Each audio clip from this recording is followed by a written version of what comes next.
Hello everybody, my name's Miss Dupree. I'm a nursing instructor at CLTCC Natchitoches campus, and I hope you enjoy this book I'm about to read. We might end up doing a few more, but this one is called Nurse Nancy.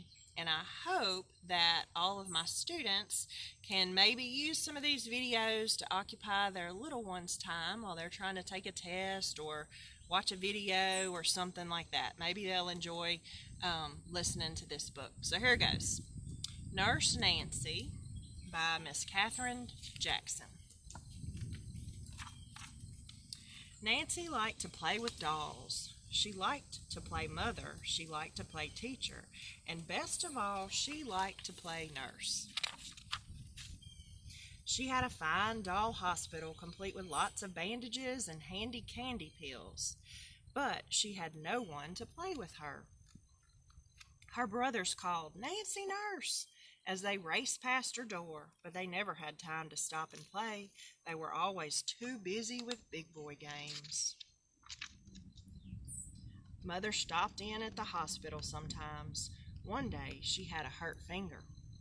Down from her shelf, Nurse Nancy took a brand new box, and she put on her mother's finger a red heart-shaped plastic bandage. Another day, Nancy heard a great commotion out in the backyard. It didn't sound like just a lively baseball game. It sounded like trouble, and it was. The boys' ball had hit a bee's nest, and angry bees were pouring out. "Look out," Tom shouted. "Here they come." And the three boys came racing toward the house with the angry bees close behind. Nancy ran and held the door open while the boys came piling in. Then she slammed it, shut it on the bees. "Whew," panted the boys. "We are safe." But Tom was not safe. He had fallen. Nancy was a nurse, so Nancy knew what to do.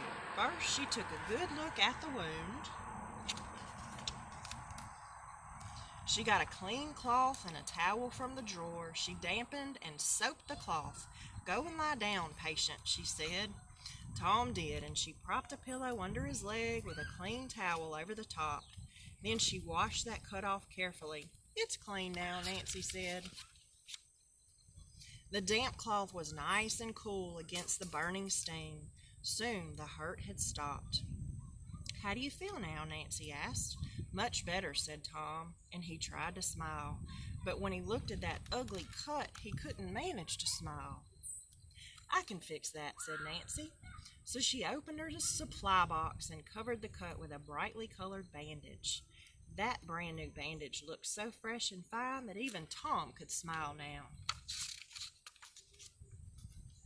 When Mother came home, the boys told her all about the cut and Nurse Nancy's good care while they had their lunch. "I'm proud of you, dear," said Mother, and she gave Nancy a special hug and an extra cookie, too. After lunch, the boys hung around instead of hurrying back out to play. "What do you say we play ambulance?" Billy suggested. "Fine," said Nancy, so they fixed up the wagon for an ambulance.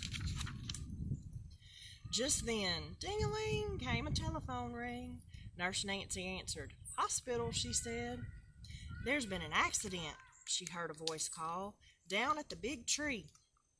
They all looked down there just in time to see Billy flopping down, moaning fine big moans. "I'll drive the ambulance," Tom cried. "I'll be the doctor," said Dan. Then away they raced. Tom pulled the ambulance, Dr. Dan raced behind him with his doctor bag, and Nurse Nancy proudly rode.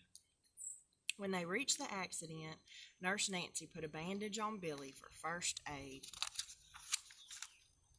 Then the doctor and the ambulance man lifted him onto the ambulance, and back to the hospital they went. Billy had such a good time playing sick with pink and green candy pills that the others could hardly wait for their turns. The telephone kept ringing with ambulance calls. Patients kept coming to the hospital. Nurse Nancy was so busy she could scarcely think.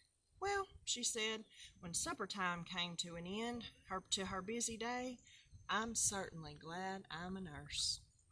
And I am too. I hope y'all have a good evening. Bye-bye.